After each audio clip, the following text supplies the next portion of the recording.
Amazon Prime members now get free grocery delivery with the minimum order. You'll get your groceries with 2-hour delivery. So in that time, you can use photo filters to imagine what you would look like with bangs. But don't do it. Just imagine. Meditate. Notice your body. Feel your breath. Am I doing this right? Get lost in a Wikipedia spiral. How do flowers propagate? Whatever it is you're doing with your time, your shopper will be carefully picking out your favorite groceries while providing contactless delivery to your door. Free 2-hour grocery delivery, now with Prime.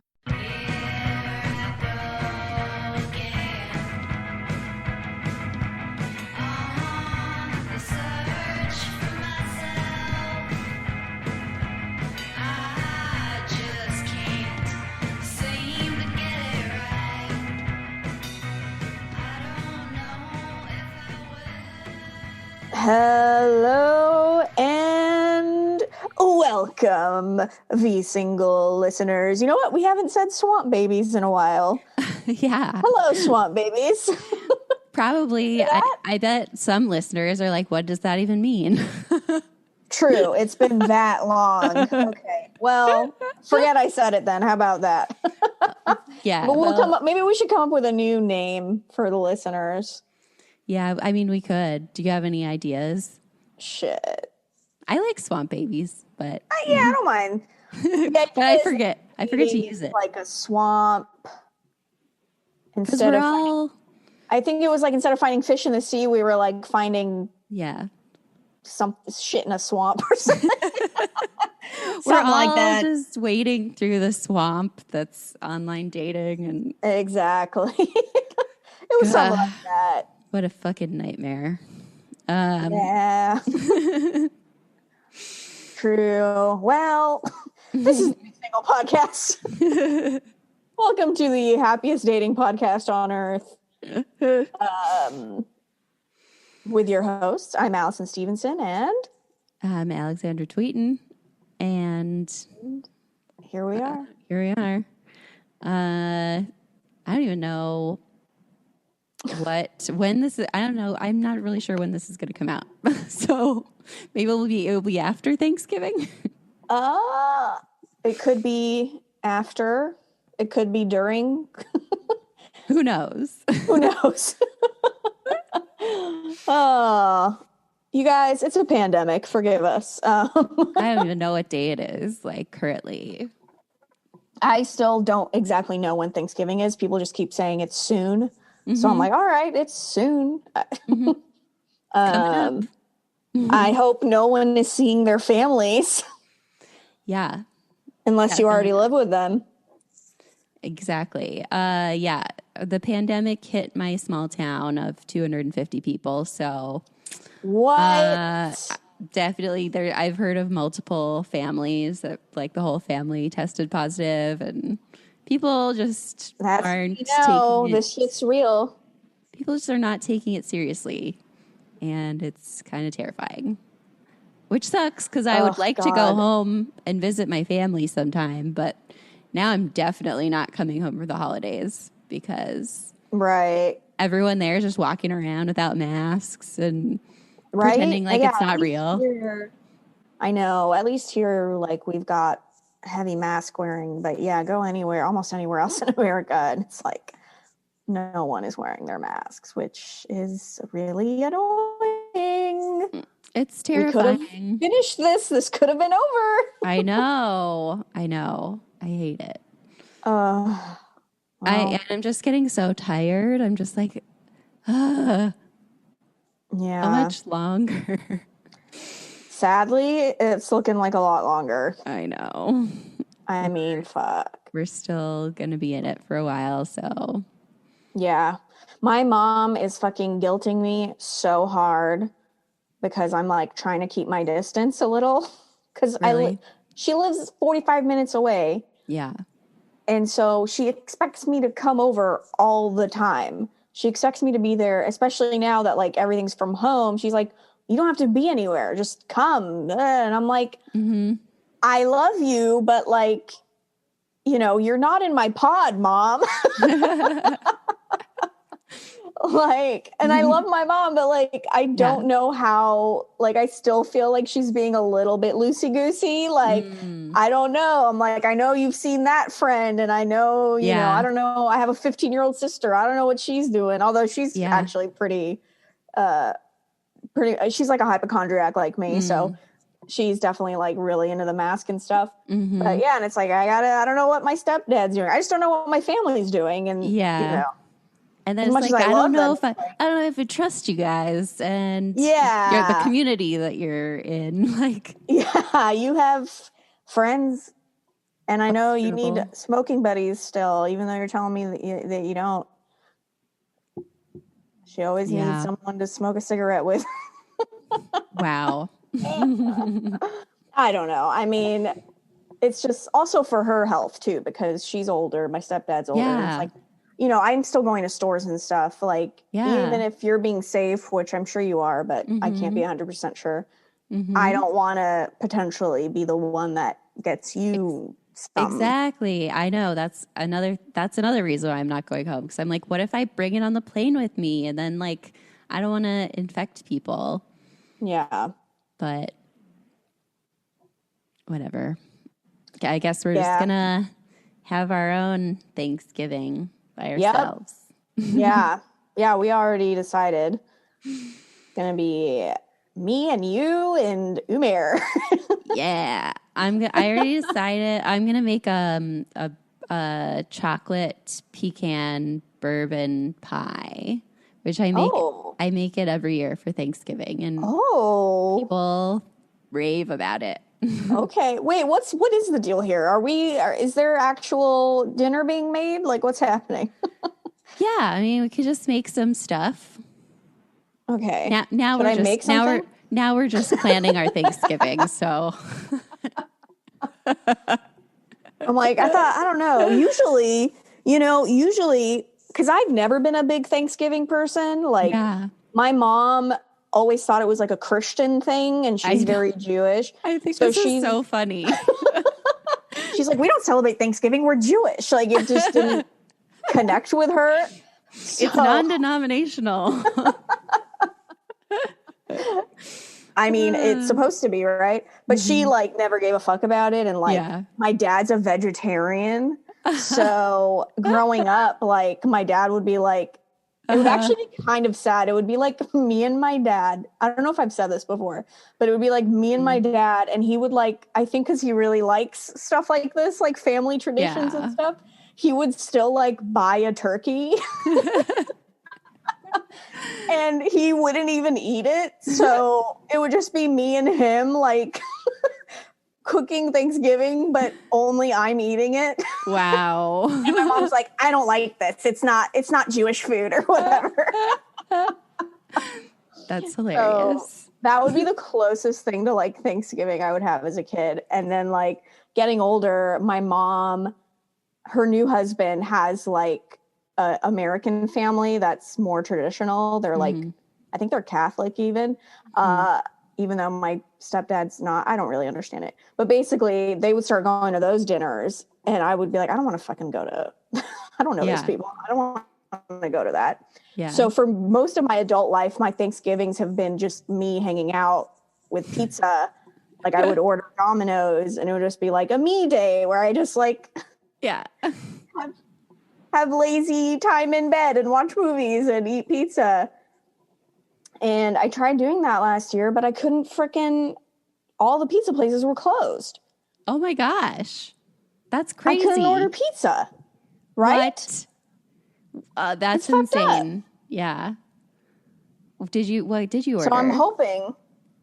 Did you get the I don't remember like, I think there was like fast food or something available. Like, I think I just drove to a drive-through. I can't remember exactly. Wow. Yeah. Well, but it was devastating. That sucks. Well, this year, I will make food, and we'll just this hang year out and watch movies. I think the reason I brought all that up was like to say that if we want to order pizza, we probably can't. So we have to cook. Yeah, that's fine. I like cooking. Yeah, you're a good cook. Thank you. So I'm going to enjoy whatever you make. Well, any dating updates from? Kind of. Really? Yeah. Okay. I'm still talking to that guy. Oh. Okay. Yeah. I'm thinking maybe, well, okay. So I took a COVID test recently. Mm-hmm.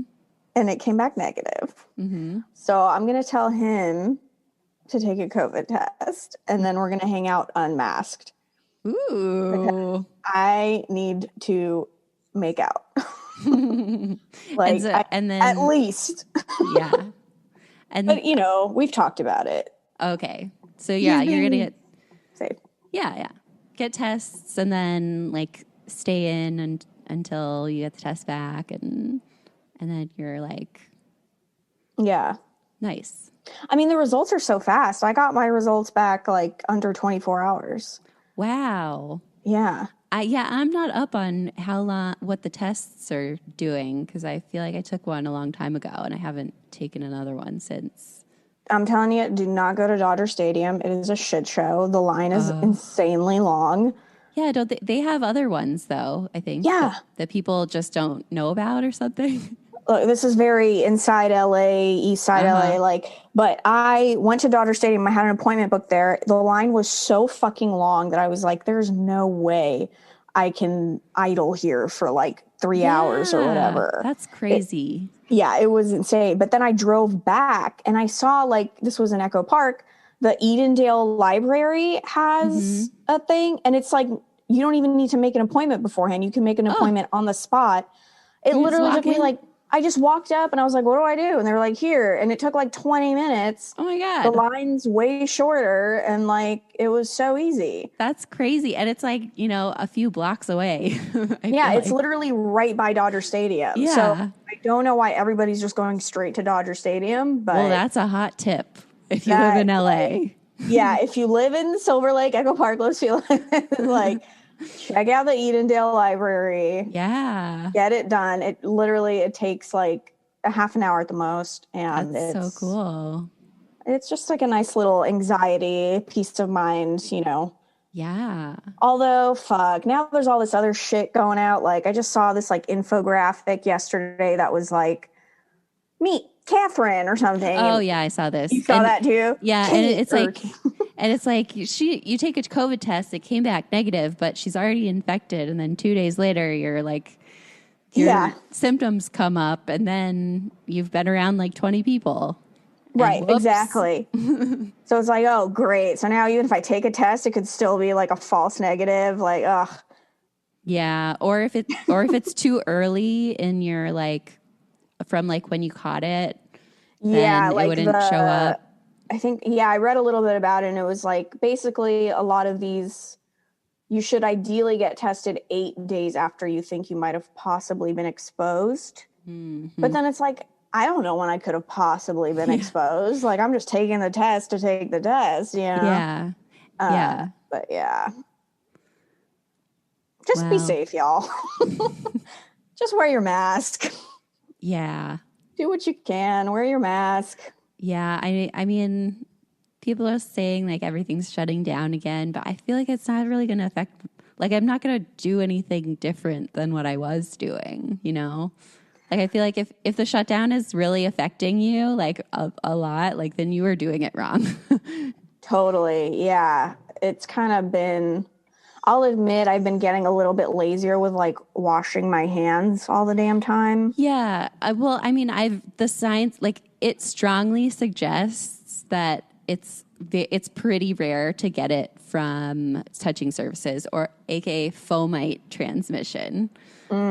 It's rare because it's mostly just airborne. So unless someone coughs on their hand, touches the doorknob, and then you come up 2 seconds later, touch the doorknob, and then touch your mouth. Right. Yeah. True.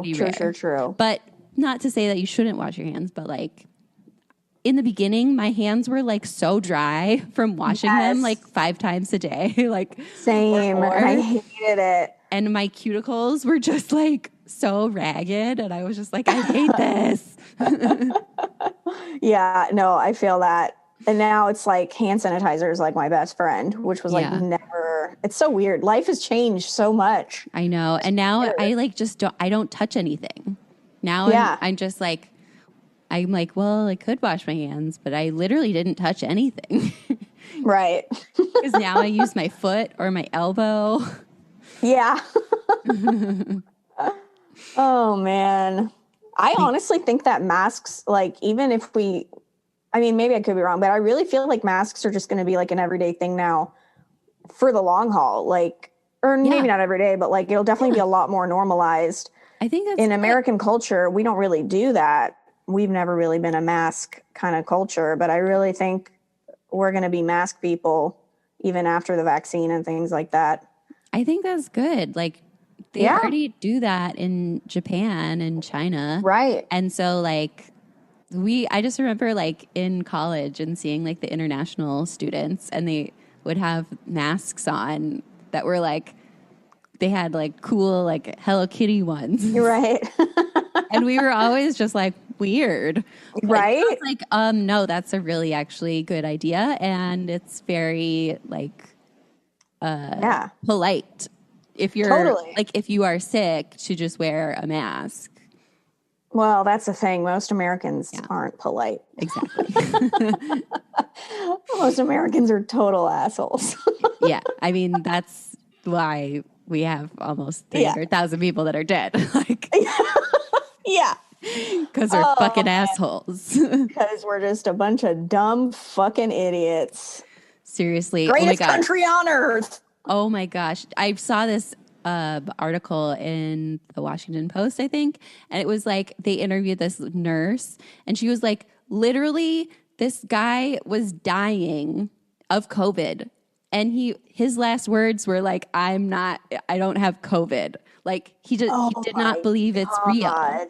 There's people that are coming in super sick, being on ventilators, and they will not believe that they have COVID. They're like, no, it's just pneumonia or something.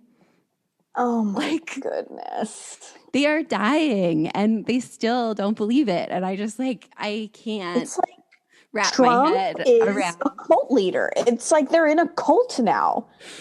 Like they've been fully brainwashed. It's like exactly what you see in cults. Yeah. Like I can't even. I know. My I know. God. That's exactly my reaction. I'm just like, I can't.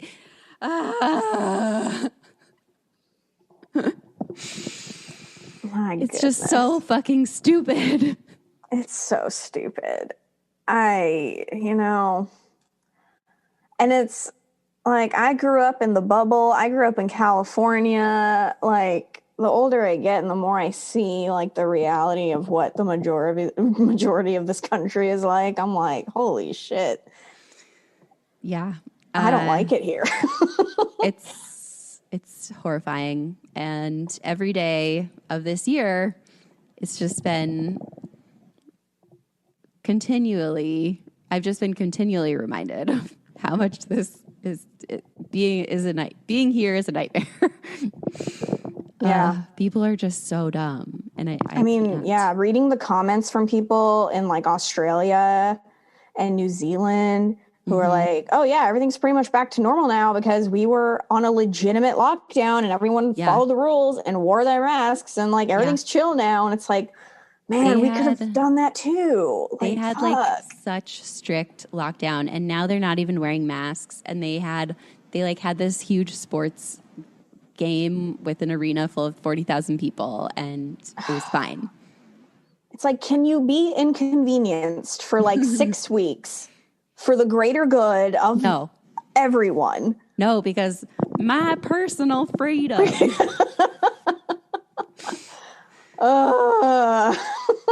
It's so frustrating. I can't. I know. But anyway, so just to say that I think I'm gonna see someone unmasked after all that. I don't know. It's like, what do you do? Like, Yeah. I still want to be able to date, and I still want to I haven't touched a dick in so long. And like, I want to touch a dick, but it's like, I don't know. I feel like if we do it safely, it's okay. Like if we are, I mean, as long as you just don't go around other people and before and after, like, that's fine. Yeah. We'll see, because like there have been like 3 times now where I've been really close to like doing it, like meeting up with someone and then backing out because I'm too scared. But I don't know. He seems really like, it just seems different. Like we've already hung out a few times masked, and we've talked about, the precautions and stuff. And I took the test, and, I think he's going to take the test. So after I text him after this podcast, yeah. So I think, and then if we seriously date, it's like, we're going to have to figure out, I mean, this is a lot of big ifs. Yeah. Definitely, let's not go there. But I'm saying. But also, like, you're not around that many people. So it's like. True. Yeah. And he told me he's not around that many people either. So, and he works from home.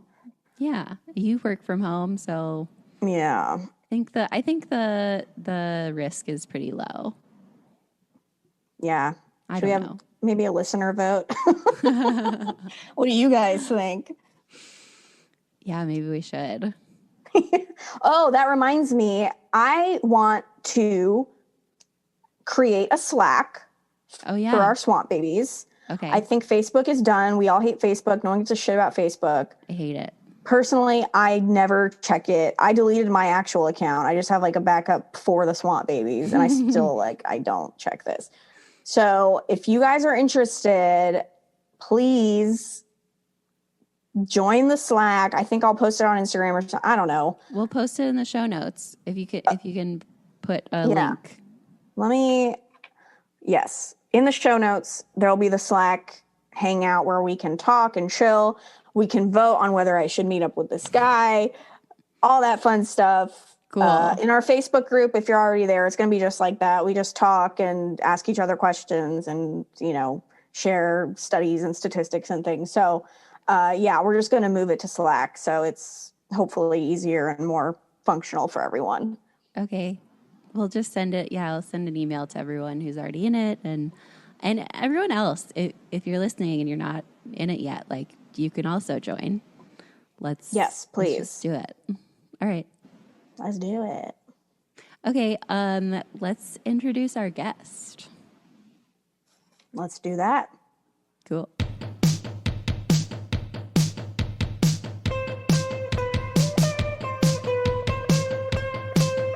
Amazon Prime members now get free grocery delivery with the minimum order. You'll get your groceries with 2-hour delivery. So in that time, you can finally figure out where the biblioteca is, learn how to play the acoustic guitar, and I guess get a puka shell necklace. Do a makeup tutorial, but realize halfway contouring is hard, and you're beautiful just as you are. Whatever it is you're doing with your time, your shopper will be carefully picking out your favorite organic meats, produce, dairy, and snacks while providing contactless delivery to your door. Free 2-hour grocery delivery, now with Prime.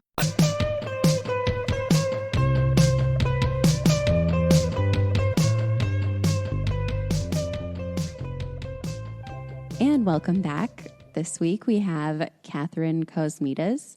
She's the founder and CEO of Garbo, which is a new kind of background check designed to proactively prevent gender-based crimes in the digital age. And I'm super interested to find out more about this thing that you've got going on. So welcome. Thank you so much for having me here today. You DM'd me through the By Felipe account, and I was like, oh, this is super interesting. So what can you give us like a little background of like what it is and how this is like different and why you started it? Totally. So Garbo, like you said, is a new kind of online background check platform designed for consumers It really enables people to see if someone has a history of gender-based violence or other violent crimes before a first meeting. So that means you really only need a first name and a phone number and soon license plate to search on Garbo, because oftentimes in online dating, we don't have a last name. And so we've really made it super, super simple to search. And when you search, it takes just a few minutes. And in a matter of minutes, you see warrants, arrests, convictions, orders of protection, Equal Employment Opportunity Commission complaints and lawsuits, civil cases, if they're married or not. Wow. Different information. And one of our donors calls it the scumbag scale. And that really resonated with me. And then I laughed so hard when she said.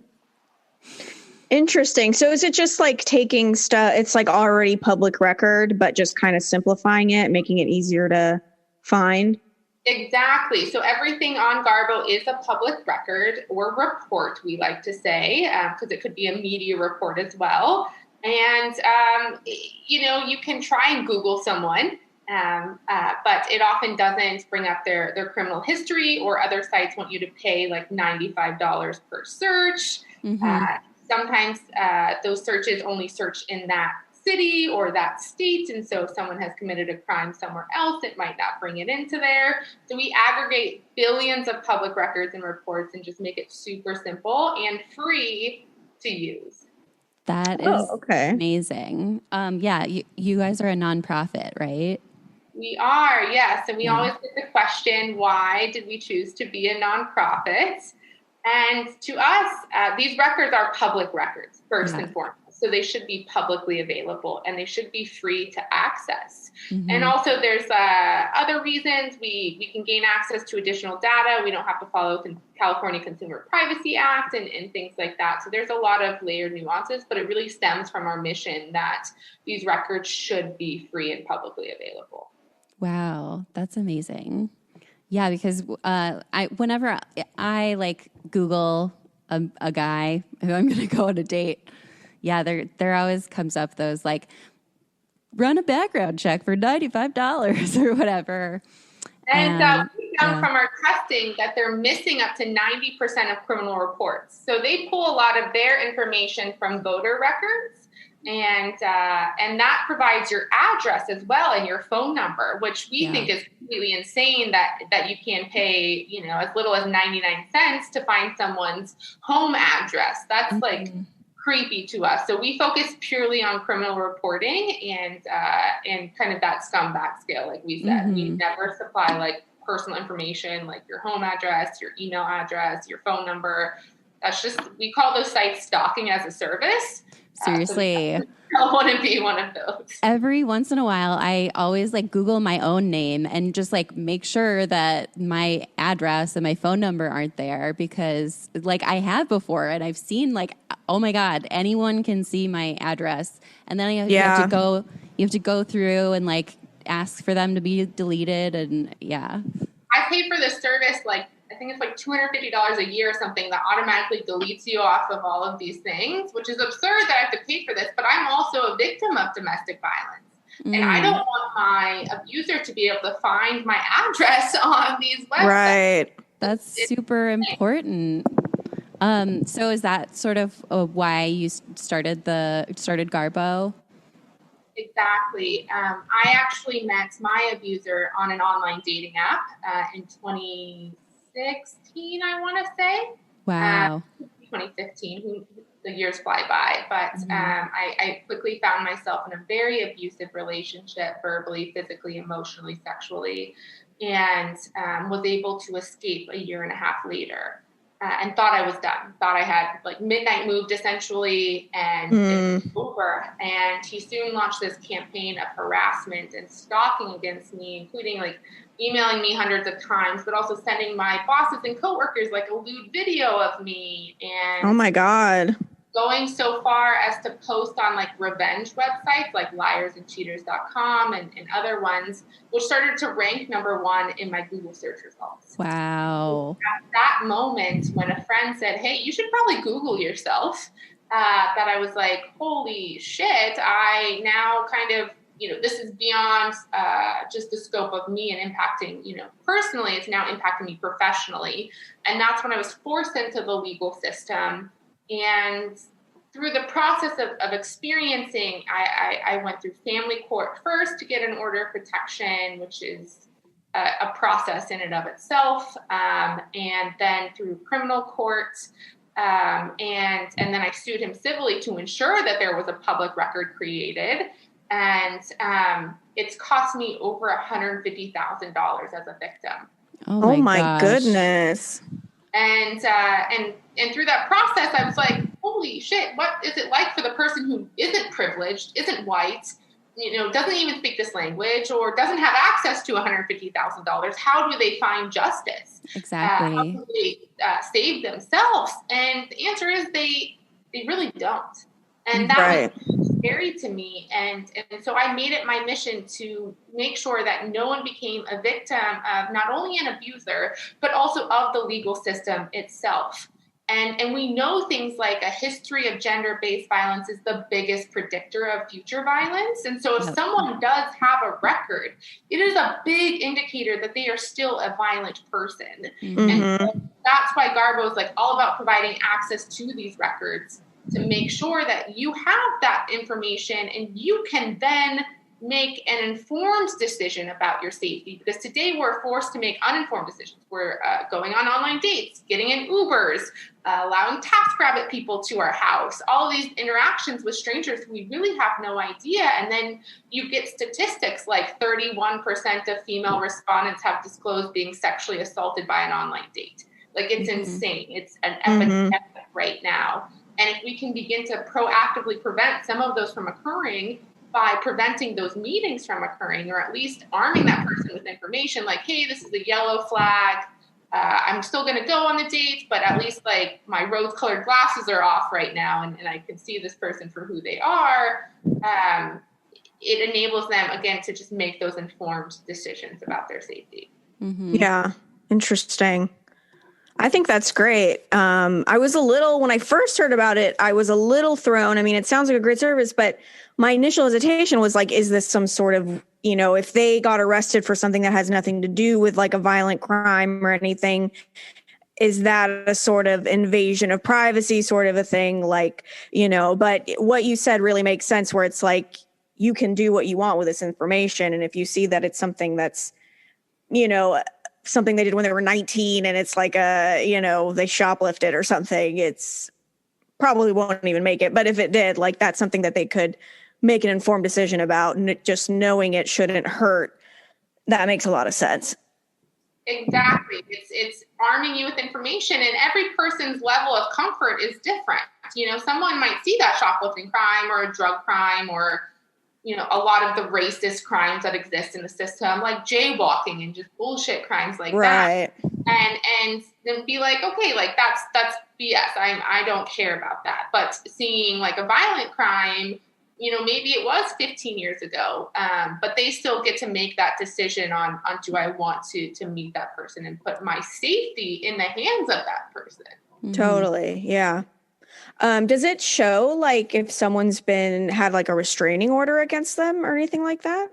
So it depends county by county on the access to that, which is, a major flaw in the public record system. Each county gets to kind of choose what they deem as a public record. But we are building out a submission feature, which will enable people to submit records and reports our systems may have missed because they aren't yet in digital form, or they don't, they're locked in family courts. And so that kind of goes beyond public records into the reporting of, police reports, orders of protection, the original EEOC complaint that you filed, anything with a report number, we will accept that we can verify. Oh, that's great. That we can verify, and then it will kind of go into our system. So we're building out that process right now. Cool. Nice. Yeah.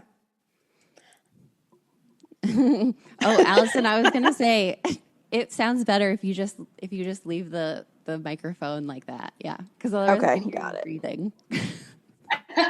Me and my damn breathing. I don't know. I think I got to go to the doctor. Something's up with my breathing. Yeah, This is an amazing, amazing thing. So right now, when did you start it? January of 2018, the idea kind of came to me. I was sitting in a courtroom and I was like, wow, this is a great idea.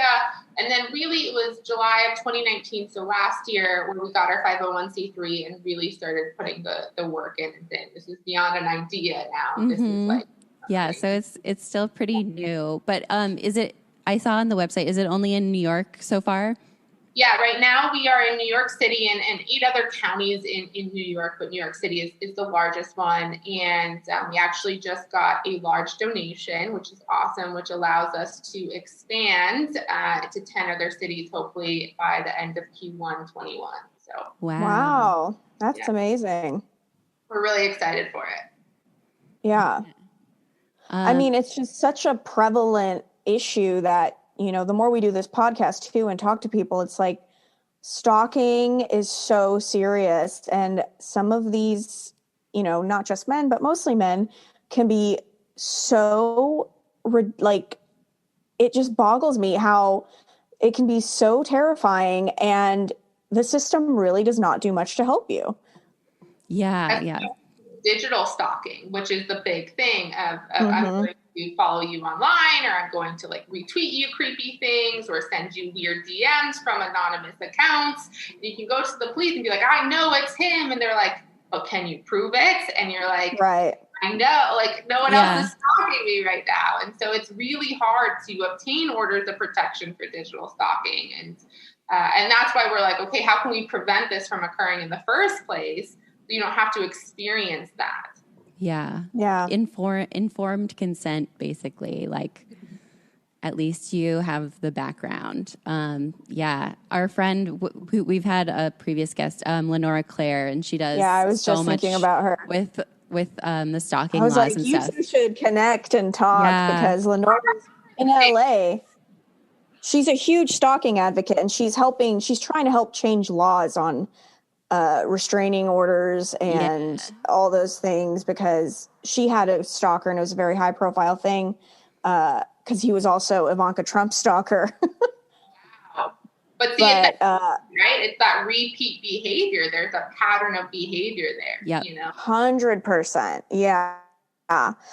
It's just highlight, and he like obviously there's mental illness there going on that like nobody does anything about. Like there's just so many layers to all this where it's like we really have nothing in place to help anybody. Is what it feels like. Yeah, because she says most of the stalking laws, all of the stalking laws in this country are from like the 90s, like before the internet really was a thing. So they need to like update this stuff because it's just not effective. And then also when you call the police, they never know what to do about it. They're always just like, well, it's online, so I don't really... Right. Fuck off, you know? Or they tell you, like, you have to get rid of your social media. Or like, don't have an Instagram anymore. And it's like, what are you fucking talking about? We have to have these things. Yeah. I'm like 18 hours a day on the computer. My whole life is on the internet. You know, I can't just be like, okay, I'm just not going to be on the internet anymore. Like, no, it's victim blaming behavior as well. Oh, yeah. 100%. So yeah, I know, like this writer that I know, Amanda Hess, she was getting death threats on Twitter, and she called the police and they showed up, and she like tried to explain what was happening, like it was on Twitter, and the police officer was just like, well, just get off Twitter then. Yep. Exactly. Like, what? They just have no idea. Like they're just not equipped for this. And I think Lenora is actually working on having like a training manual, or at least just like a brochure that they can give police so that they like know what to do in those situations. But yeah, another guy, he's actually a male working the space, which is rare, but he's working with police and universities and hotlines and things like that to teach them about, revenge porn and cyber stalking, and to help police, like, check phones to see if there are these apps on there that are stalking them. So he's doing really great work in this space as well. But it's just starting to be a tipping point of a conversation. And we saw this with COVID, domestic violence actually making headlines for once. It never makes headlines, even though it's a huge epidemic. And so I'm hopeful that we'll start to see conversations actually being had that move the needle and change the system from the inside.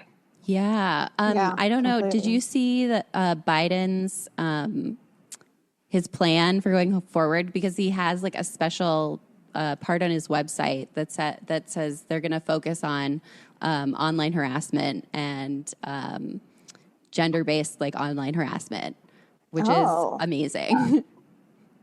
That's awesome, because I think it's like what is it? The Be Better. What's her campaign? Yeah. Be best. Or Be Best. Yeah. Yes. But I actually have a plan for that. Yeah. He's planned. I saw that, and it's amazing. He actually has like he's going to start like a task force and start actually doing something about it, because we've been like screaming about this forever, and no one ever like they haven't really done anything yet. Gives me hope, though, definitely. Yeah, this is amazing. Do you have any are there any, I don't know, what would you call, like, not success stories, but are people using it in New York? Yeah, we have so we're really early stage. We just launched about like a month, 6 weeks ago. And we have over 500 users here in the city. Only about 2 to 3% actually get records back, which is good. It means most people don't have records. But we're just starting to talk to the people who do see a record and say, okay, what was that experience like? Did you actually go on to meet that person?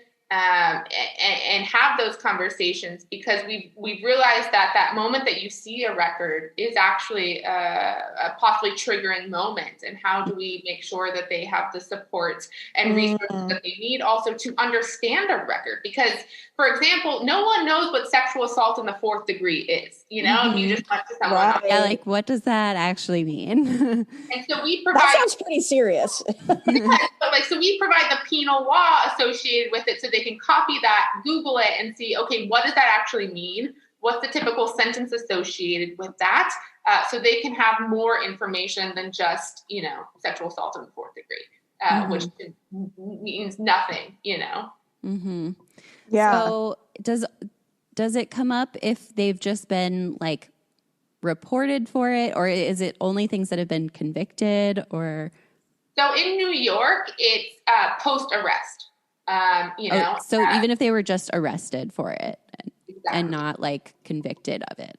Yeah, and it shows arrest, and it says arrest charges, and then it will show conviction charges once they are convicted of a crime, which when we love to show the whole thing, because typically charges get reduced down. You're arrested for, 6 different things, and maybe you're actually convicted of one of those things. Mm-hmm. And so to show that whole process is really important to us.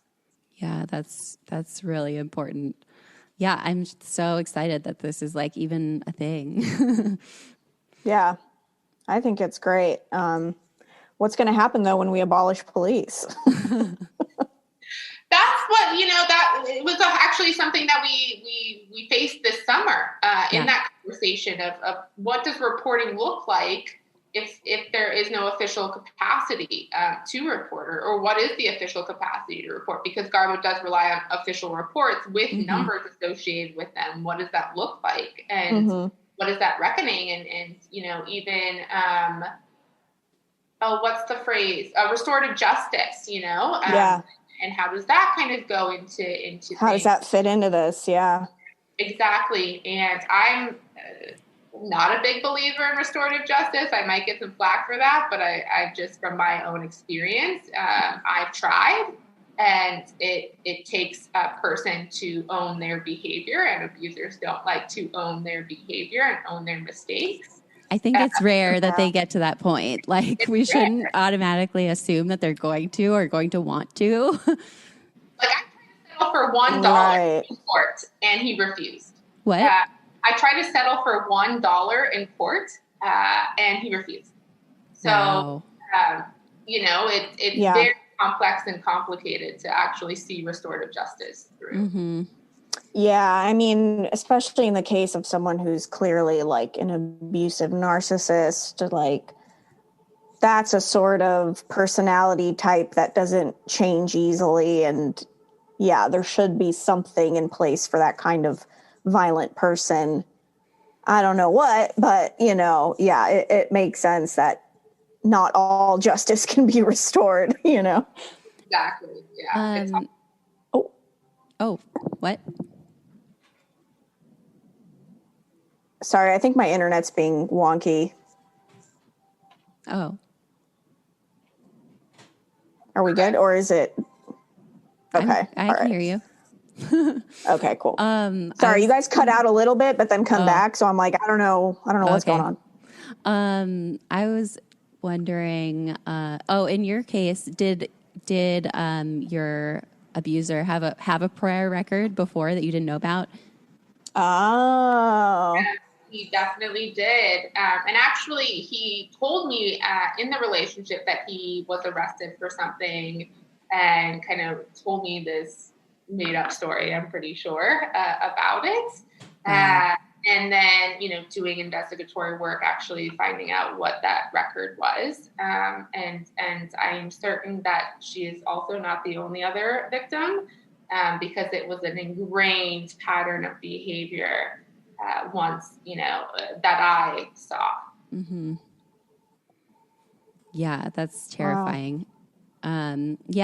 It reminds me of like, we have these like Facebook groups in LA that are like, don't date LA. And people are always, you know, posting in there. And now it's gotten to the point where I have seen, like I've been swiping on Tinder or whatever, and I've seen someone and I'm like, that face looks familiar. And then I go type it into the Facebook group and I'm like, oh, that's definitely him.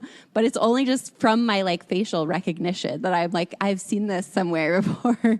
But here's the thing though, that person probably, a lot of these people probably wouldn't show up on a service like Garbo. Yeah, exactly. Which I guess that's a new thing. Well, I guess what you were saying with like people submitting, but even then it's like a lot of it is like, I couldn't afford to, you know, take the legal action that I needed to take. So there still has to be that element of like, I don't know, just having these groups or like trusting your gut or whatever. I don't know, but that's kind of terrifying still. There just needs to be. Yeah, we know statistics like, you know, gender-based violence crimes or crimes associated with gender-based violence are reported about 28% of the time. So it is very low, and that's why. But we also know that the average rapist has 11 to 17 victims. Yep. So if 1 out of 4 are reporting, that is actually something that does show that there possibly are multiple records there. But there are these, I'm a part of a lot of these groups. But it's scary because if an abuser gets in and sees their profile on it, they can then take action against that person and against that. So you're seeing a lot of abusers sue people for posting on Facebook and things like that. And even an abuser countersued me because I've been so vocal about my experience, and he feels that and I'm sure he'll listen to this episode actually and be pretty pissed off that I'm still talking about it, because it needs to be talked about. So those are, I love those groups. Yeah. I think that they're very empowering and truly create a safer world, but there are also scary downsides to those groups. So it's a hard balance. Totally. I feel the same way. Like, I'm glad that they exist, but also I'm very wary because it's like it's like a legal gray area, and and I don't want, and I worry about people posting fake things or whatever, which is not really that much of a worry, but you know, and just, I don't know. And also info getting out and it getting back to the person and then endangering whoever it is that recorded. Yeah. Exactly. They're like you said, there are pros and cons about them. And that's why Garbo, we have the submission process that we're building, which is official reporting, because what I didn't want to build is like a doxing site, where anyone can go and be like, this person sexually assaulted me, which, I believe all survivors be, going around and saying, especially on the internet where anyone can say anything at any time. But you do need like evidence or like a formal process to be able to take it credibly. Yeah. Exactly. Yeah. I feel like, with By Felipe, a lot of people have like brought it up to me, like, you should just like start like a database with all these people on it. And I'm like, that would be a lot of, of work, and it would be like a sticky minefield. Yeah, exactly. But, the platforms themselves are, starting to get a little bit better about things. And Bumble is on the cutting edge of this, where, I think they automatically like blur out dick pics now because they have the AI to do it. Mm-hmm. They don't allow photos with guns in them on any profiles. And so there's, and I know like Tinder partner with Noonlight, which is that thing that you hold down on your phone. Right. And then if you let go, it starts to notify authorities. So they are starting to take it more seriously because they have a PR problem. It's a big, like there was just a news article, like expose came out that, survivors would write into these platforms saying something happened, and they would just receive canned responses with no follow-up. Wow. And so they are being forced to kind of have this reckoning about what do we do about the scenario. Yeah. Yeah. Yeah, because I've definitely seen women be like, I just saw my abuser on Tinder and he's out there. And it's like, it's so frustrating to know that they're just like going around and like collecting more victims, probably. Yeah. Exactly. Oof. Well, I wonder, I don't know, maybe it's not your forte, but do you have any advice for people on how to protect themselves while online dating? Yeah, great question. I think it's a lot of the basic tips that they give you. Really get to know the person. Don't just go after like a day of messaging them. Try to find out their last name, or be able to, so I always do, the searching that I do is LinkedIn, because it usually gives their title, like their title or their company name. And so I'll be like first name plus company. And you can usually get their last name through LinkedIn is the best one that I found. Yep. And then I will run a report on that person, and to see if they have anything in their past. But it's also, the be vigilant. Don't have rose-colored glasses on in a situation. Tell people, I think a lot of people are embarrassed about online dating sometimes, and they don't want to tell someone that they're going on an online date. But you really should. And you should meet in a public space, and all of the kinds of things that they tell you to do, actually do them. I never really go out on a Friday or Saturday night. I usually pick a Tuesday at 2 p.m. or something like that, where it's like public. It's also not going to ruin your weekend if it's just a terrible date. Like I walked out on a date a few weeks ago. It was just awful. So I just left him there, but it wasn't going to ruin my whole weekend. So it's just about, being smart and using the resources that are available to you. And hopefully Garbo becomes one of those resources available to folks. Yeah, I think this is going to be a really important tool. And I just want to tell everyone about it and put the word out. Get to LA. So that they can use it. LA is definitely one of the cities that we're expanding into. We're picking major online dating cities, which tend to be also just major cities to begin with. But in those cities, a big thing that we do is to reach out to, underprivileged communities who are most susceptible to gender-based violence, which are obviously women of color, trans, LGBTQIA folks. We do a lot of reach out to the most vulnerable populations because Garbo is a free service. And that's another reason we made it free was because why should someone... your safety shouldn't... everyone deserves safety. Exactly. And, why can someone hire a private investigator? If you really want to get in there, and that costs you $300 an hour, be able to be safe, but someone who can't afford that is not safe. Yeah. So that free is so important to us. Yeah. That's amazing. That's great. Yeah. What else? I mean, I got all my questions answered. I think it was a very informative conversation. I really... Is there anything else that you wanted to add or like talk about or? Let's see. Not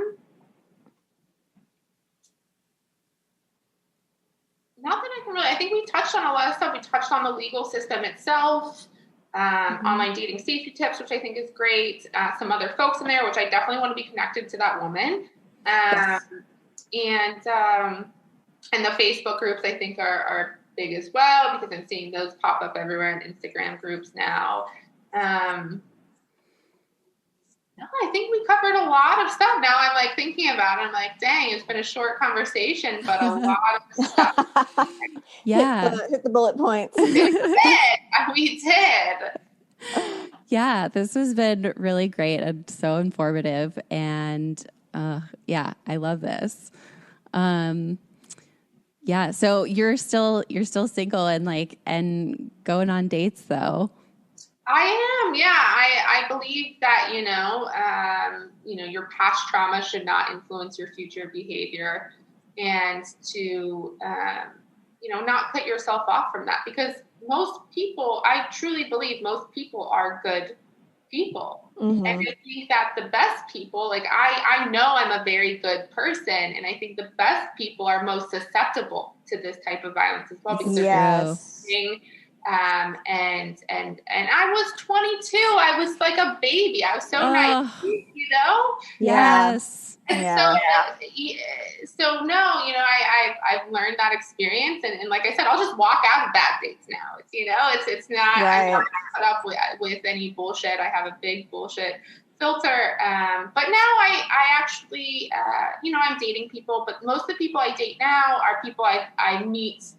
Even though it's during coronavirus, which seems really weird to meet people in real life, I actually have been blessed enough to meet a few people in real life situations or through work situations. How? Funnily enough, one was I was on an online date and I met someone on the online date, actually. What? So funny. Man, I got to move to New York. Yeah, tell us the story. That one, it was a terrible online date, but we were at a restaurant where my friend was working, and the owner came to sat down with us, and his friend came and sat down with us. And it just so happened to be arranged. The date and I were across the table from each other, and they put chairs next to it. And so I ended up sitting next to the friend. And we hit it off in conversation and exchanged LinkedIn's, of all things, to keep it professional. And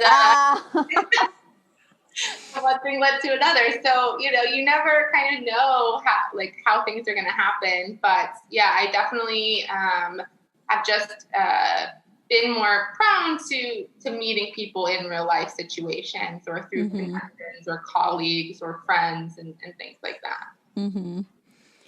What apps are you on though? Oh. That's a great question. I'm really only on Hinge right now. The dating app designed to be deleted. I find it very interesting, the people who are on there.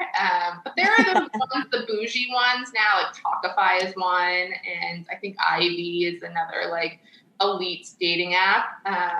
I think I'm going to try those out, but like, I also think they might be full of douchebags. So TBD on that. Yeah. Definitely see what happens there.